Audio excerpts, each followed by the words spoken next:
Hello बच्चों, let us read the question first. Question में बोला गया है viruses possess all the following properties except they are non-cellular organisms, possess both DNA and RNA, capsid protects nucleic acid और have inert crystalline structure outside living cells। हमें यहाँ पे बताना है कौन सी प्रॉपर्टी वायरस की नहीं है। तो यहाँ पे की कॉन्सेप्ट यूज किया जाएगा वायरसेस का। हम देखेंगे वायरसेस क्या होते हैं। वायरसेस होते हैं एक तरीके से ऑब्लिगेटरी पैरासाइट्स। ऑब्लिगेटरी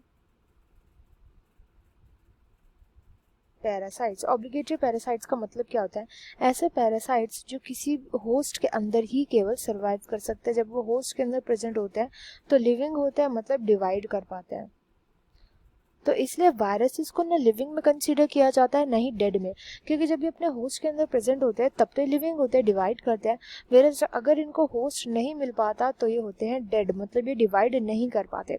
तो ये था वायरसेस के बारे में। वायरसेस का जो जेनेटिक मटेरियल होता है, जेनेटिक मटेरियल, ये डीएनए भी होता है। DNA double stranded, single stranded भी हो सकता है। डबल स्ट्रैंडेड या सिंगल स्ट्रैंडेड, एंड ये आरएनए भी पाया जाता है। मोस्टली वायरसेस का जो जेनेटिक मटेरियल होता है वो आरएनए होता है।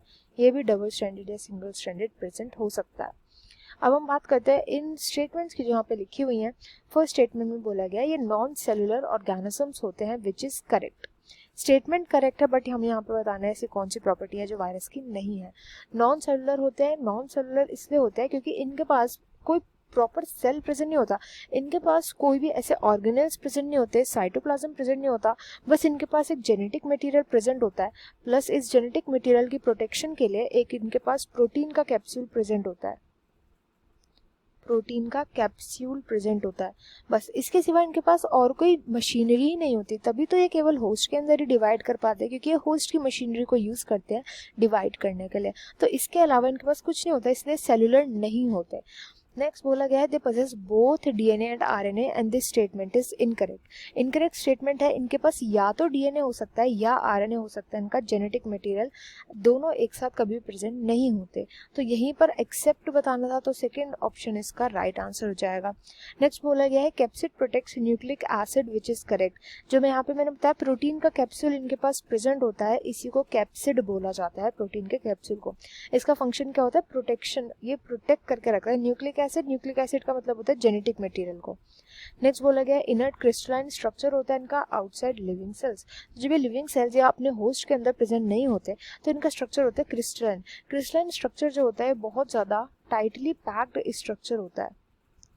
ये पैक्ड स्ट्रक्चर इसलिए होता है क्योंकि इस वजह से इस पूरे स्ट्रक्चर को, जो वायरस होता है, इसको एक इंटीग्रिटी मिलती है, एक इसको शेप मिलती है, एंड इस शेप की वजह से बेटर प्रोटेक्ट कर सकता है खुद को।